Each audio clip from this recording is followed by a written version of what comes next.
안녕하세요, 여러분. 박세은 선생님입니다. 오늘은 친환경 인증 신청 방법에 대한 강의를 할 거예요. 그런데 다른 때와는 다르게 선생님이 삼각대를 놓고 필기를 하면서 찍을 수 있는 상황이 아니라 웃기게도 직접 카메라를 손으로 들고 있느라고 그냥 종이들을 보여주기만 해야 되는 게 조금 아쉬운데요. 잘 듣고 학습지를 작성해 주시면 되겠습니다. 먼저 친환경 인증을 신청하는 거 어려울 수도 있지만 374 법칙을 기억하면 됩니다. 첫 번째로 해야 될 세 가지 일이 있는데요. 우리가 알고 있는 국립농식품품질관리원 사이트에 접속을 해서 업무 소개 탭을 누른 다음에 친환경 인증관리 정보 시스템으로 들어가요. 그럼 거기에서 인증기관 조회하기를 누르면 우리 지역 인근에서 어떤 인증기관들이 있는지 리스트가 쭉 나옵니다. 그 중에서 나의 농장에 가까이 있는 인증기관을 조회해서 연락처로 전화를 해서 물어보면 됩니다.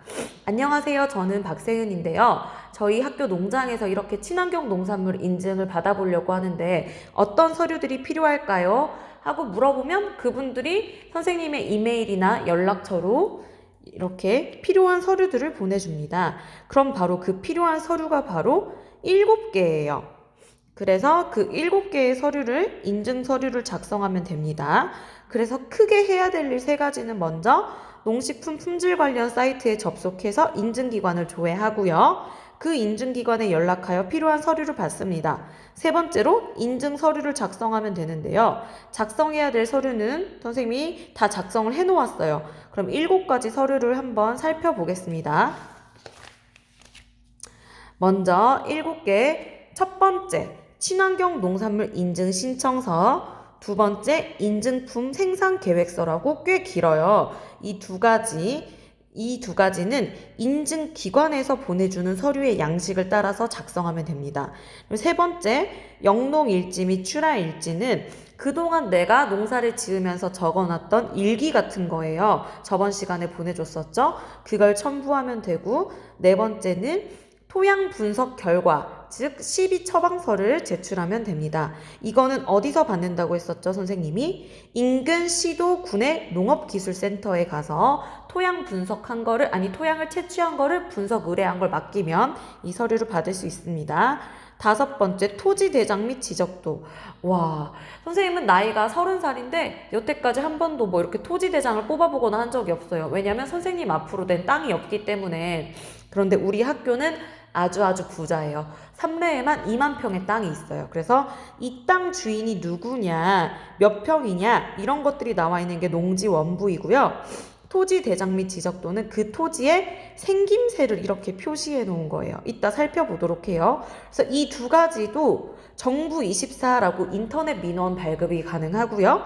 아니면 인근 주민센터를 방문하면 됩니다. 그리고 7번째로 준비해야 될 서류가 작년 1년 동안 내가 사용했던 자재거래 내역서를 뽑아야 돼요. 자, 그래서 이 7가지 서류는 각각 2가지는 인증기관, 하나는 농업기술센터, 이 2개는 주민센터에서, 그리고 이것들은 이 2가지는 직접 작성하는 거죠. 그래서 4가지 방법으로, 4가지 단계로 작성을 하면 됩니다. 그래서 친환경 인증을 신청하는 방법은 여러분이 3, 7, 4 4가지만 기억하면 되는 거예요. 크게 3가지 단계, 준비해야 될 서류 7가지 중에서 작성하는 방법 4가지. 한번 그러면 작성된 서류들을 살펴볼게요. 첫 번째로 친환경 농산물 인증 신청서입니다. 이렇게 선생님이 신청인의 대표자 자기 이름을 쓰면 되고요. 개인이면 개인, 법인이면 법인, 단체면 단체. 우리는 일단 선생님이 법인인지 단체인지 헷갈리긴 한데 학교는 영리를 추구하지 않는 비영리법인이기 때문에 일단 단체로 했어요. 그리고 생산자 수는 저와 주무관 선생님이신 박봉대 선생님을 포함해서 2명. 사업자 등록번호는 학교의 정보를 적은 거고요. 이제 신청 구분에서 봅시다. 인증 구분을 보면 유기농산물, 유기축산물, 유기양봉, 무농약 농산물. 선생님 무농약 농산물에 체크를 했죠. 신청 구분은 작년에 받았는데 올해 또 받으려고 하면 갱신 신청, 아니 유효기간 연장 신청, 그리고 그 유효기간이 지나서 새로 발급받으려고 할 때는 갱신. 선생님은 최초이기 때문에 최초 신청을 했어요. 그래서 사업장 소재지 그리고 신청 면적을 적어주면 되는데 내가 가진 땅의 면적을 어떻게 하면 정확히 적어줄 수 있을까요? 이거는 여러분이 네이버 지도에서 이렇게 지번을 검색한 후에 거리 측정이라는 탭이 있어요. 그래서 내가 본 지번에 4군데 땅이 이렇게 생겼으면 내 모서리를 측정해서 하면 면적이 나옵니다. 이렇게 해서 쉽게 내가 갖고 있는 땅의 면적도 적어주고 신청 품목 벼라고 적어주면 되고요. 필요한 것에 서명을 하고 하면 신청서는 간단하게 작성이 끝났어요. 그럼 두 번째, 인증품 생산 계획서를 한번 살펴볼게요. 이것도 마찬가지로 신청인 개인의 개인정보가 들어가고요. 그 다음 신청 내용에는 신규 신청, 그 다음 인증 종류에는 무농약 농산물, 그리고 삼례업 후정리 167-1번지에서 우리가 벼를 생산하기 위해서 재배 면적은 4,654제곱미터면 한 필지가 1,200평인데요. 1,200평이 약간 넘는 수치예요. 우리가 제곱미터 3.3제곱미터에 1평이라고 했었죠. 그럼 4,654 나누기 여러분 3.3을 해보세요. 얼마가 나오는지. 대략적으로 1,200평보다 조금 넘게 나오겠죠. 그래서 생산 계획량은 엄청 많이 잡아놓은 거예요, 선생님이. 원래 우리나라 논의 평균 생산량이 300평에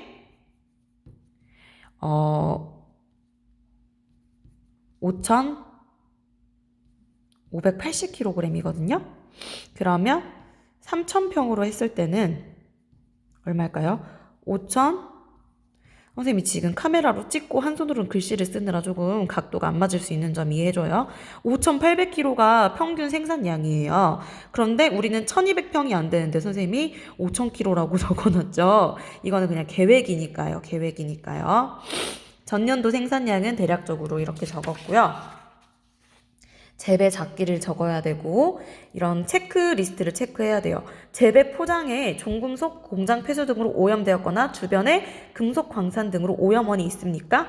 아니요. 그 다음에 토양에 대해 1년간 토양 검정 결과를 실시한 적이 있습니까? 있었죠. 저번에 토양 분석한 결과가 있죠. 그래서 유기물 함량이 적정치 이하일 때에는 개선 대책을 제시하여 주십시오. 간단하게 선생님이 이렇게 유기물 함량이 적정치 이하여서 작기 전에 볏짚을 시용했고 퇴비를 충분히 넣어줄 예정이다 라고 적었어요. 그리고 라번이 어려운데요. 최근 2년 이내에 화학비료나 유기합성 농약을 구매한 사실이 있다면 여기에 모든 자재들을 다 적어줘야 돼요. 그래서 2019년 5월 3일에 이때에는 선생님이 없었죠. 여러분과 조동만 선생님께서 함께 수도작 재배를 하면서 농사를 지었을 텐데요. 이 비료들을 다 여기에 적어주는 거예요. 칼리 비료, 맞춤 비료. 그래서 전부 5월 달에 제초제, 논스타, 바스타, 천하대왕을 썼고 8월 달에 살균제와 살충제를 뿌렸었다. 그리고 9월 달에 이렇게 뿌렸었다 하는 작년 1년 동안 화학비료나 화학농약을 쓴 걸 모두 여기에 적어줘야 합니다. 인증품 생산 계획서에 이 탭이 있는 거, 이 항목이 있는 거예요. 그래서 영농 과정에서 재배하는 재배 용수는 무엇입니까? 하천수입니다. 여러분 저번에 토양 분석 결과표를 봤을 때 우리 학교의 토양통이 어디에 속한다고 했었죠? 바로 만경통이었어요. 이거는 만경강 부근에 있는 흙들이 같은 특징을 가지고 있어서 이렇게 통으로 묶어버린 건데 만경통 그리고 이 하천수도 바로 만경강 근처에서 나오는 물을 우리가 이용하고 있는 것이다. 그리고 재배 용수 재배할 때 쓰는 물에 대해 검정 결과가 있습니까? 했는데 검정한 결과가 없어요. 우리가 따로 지하수나 하천수 검정을 받아보지 않았다는 뜻입니다. 이런 것들을 체크해주면 되고요. 그리고 종묘는 어떤 것을 쓸 것이냐. 가장 이제 김제 지평선 쪽에서 많이 쓰는 품종이 신동진이죠. 그래서 신동진을 쓸 거고 구매처 어디 있느냐? 우리 삼례 근처에 고산농협이라는 데가 있어요. 여기서 친환경별을 구할 거라고 이렇게 계획을 적어주는 거예요. 작부 체계, 신청인 거, 뭐 이런 것들. 선생님이 아직 개인정보라서 여기는 작성을 하지 않았어요. 그래서 마지막으로 서명을 하면 되고요. 그럼 세 번째로 영농일지 및 출하일지는 작년도께 필요하겠죠? 그런데 작년도에 달력에 이렇게 적어져 있어서 선생님이 그냥 A4 용지에 알아보기 쉽게 일자와 작업 내용 그리고 간단한 기록 사항들을 적어봤어요. 이렇게 1년치가 다 나와 있는 거예요. 3월에 경운해서 풀 뽑고 또 골타기 해주고 논둑 쌓고 제초제 뿌려주고 그 다음에 농사를 지으려면 벼농사를 지으려면 물이 필요하겠죠. 그래서 물 대고 난 다음에 비료하고 비료 성분 날아가지 않게 이제 썰애질 해주고 그 다음에 모 심고 모 심은 다음에 물 대주고 또 7월경에는 이게 무효분호를 억제하기 위해서 중간 낙수를 해주고 이런 기록들을 조동만 선생님께서 다 적어 놓으신 걸 선생님이 이렇게 표로 한번 만들어 봤어요. 그래서 이거를 제출을 해줘야 된다. 영농일지를. 그 다음 필요한 게 뭐다? 네 번째, 12 처방서입니다. 요거는 지난 수업 시간에 봤었죠. 그래서 배수 등급은 약간 불량하고 우리 토양은 석천통, 만경통이 아니었네요. 이쪽은 석천통에 속한다. 반대편이 만경통이었나 봐요. 그 6필지 중에서 좀 더 왼쪽에 있는 게 만경통이었고 이쪽은 석천통이네요. 그래서 이런 결과물이 필요하다. 그럼 여기에 비료 추천량이 다 적어져 있어요. 이만큼을 써라. 48kg를. 그러면 무농약 재배는 이거에 얼마만을 써야 될까요? 바로 여기 적혀 있는 거에 3분의 1만 써야 합니다. 그래서 12 처방서도 준비가 됐고 다섯 번째로 주민센터나 정부24에서 뽑을 수 있는 토지대장 여기 있고요. 그 다음 지적도는 땅의 모양이 어떻게 생겼는지 이렇게 등록을 한 거랬죠. 그래서 이렇게 167-1번지 지적도가 준비가 됐어요. 자, 그러면 지적도도 준비가 됐고 토지대장도 준비가 됐고 우리 땅은 농지가 아니라 현재 대지라고 해가지고 농지로 등록되어 있지 않기 때문에 6번은 필요가 없어요. 그럼 7번 자재거래 내역서는 이거 하나만 남았는데 이거는 사실 작년도에 우리가 구입한 농약이나 비료의 모든 리스트가 필요하기 때문에 조금 시간이 걸려요. 그래서 이거는 준비가 되면 선생님이 따로 보여주기로 하고 다시 복습을 해보면 친환경 인증을 신청하는 방법은 3단계를 거치고 7개의 서류를 작성하는데 7개의 서류는 각각 필요한 기관들이 이렇게 4가지로 나누어진다. 그래서 이렇게 친환경 인증을 신청할 수 있다.